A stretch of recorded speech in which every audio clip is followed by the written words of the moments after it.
আসসালামু আলাইকুম। কেমন আছেন আপনারা? আজকে একটা রেসিপি নিয়ে এসেছি, চিকেন ফ্রাইয়ের রেসিপি। সবাই কম-বেশি রেসিপি চিকেন ফ্রাইটা বাসায় করেন।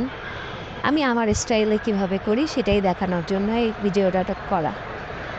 তো এখানে মাংস নেওয়া হয়েছে, হলুদ, মরিচের গুঁড়া, একটু রসুন বাটা, একটু আদা বাটা,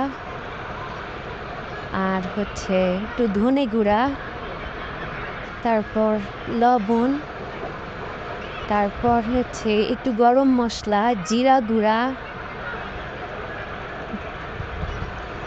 সব কিছু দিয়ে একটু সিরকা, সব মশলা, গোলমরিচ গুঁড়া, সব মশলা এক এক করে দেওয়ার পর একটু সিরকা, লবণ, স্বাদমতো সামান্য একটু চিনি। এটা যাদের ভালো না লাগে তারা না দিলেও চলবে। আমার ভালো লাগে, আমি তাই দিই। সয়া সস, তারপরে এই সব কিছু দিয়ে একটু কর্নফ্লাওয়ার, একটু আটা, সব মশলা একসাথে করে ভালো মতো মেখে তারপরে মেরিনেট করে রাখতে হবে। আমি এই সিরকাটা ইউজ করি। যার কাছে যেটা থাকে সে সেটাই ইউজ করতে পারে। আমার এই সিরকাটা খুবই ভালো মনে হয়, সেই জন্য এটা আমি ইউজ করি। এখন কর্নফ্লাওয়ার দিয়ে দিলাম। কর্নফ্লাওয়ারটা দেওয়ার পর এখন আটা দিয়ে দেওয়া হবে।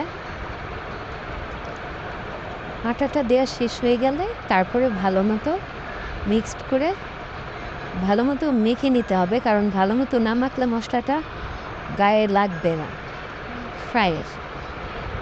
তো ভালো মতো মেশানোর পর এখন একটু লেবুর রস দিয়ে দেওয়া হচ্ছে। তো লেবুর রসটা দিয়ে মেখে আধা ঘন্টার জন্য একটু রেস্টে রেখে দিতে হবে। আমি সেটা আর করলাম না।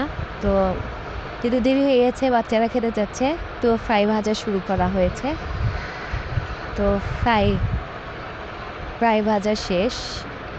তো এই ফ্রাইটা আমি একটু বেশি ক্রিস্পি করে ভাজি, আমার বাচ্চারা খুবই পছন্দ করে। আপনাদের ভালো লাগলে আপনারা এই রেসিপিটা ট্রাই করে দেখবেন। খুবই টেস্ট, খেতে খুবই মজা, বাচ্চারা খেতে ভালোবাসে।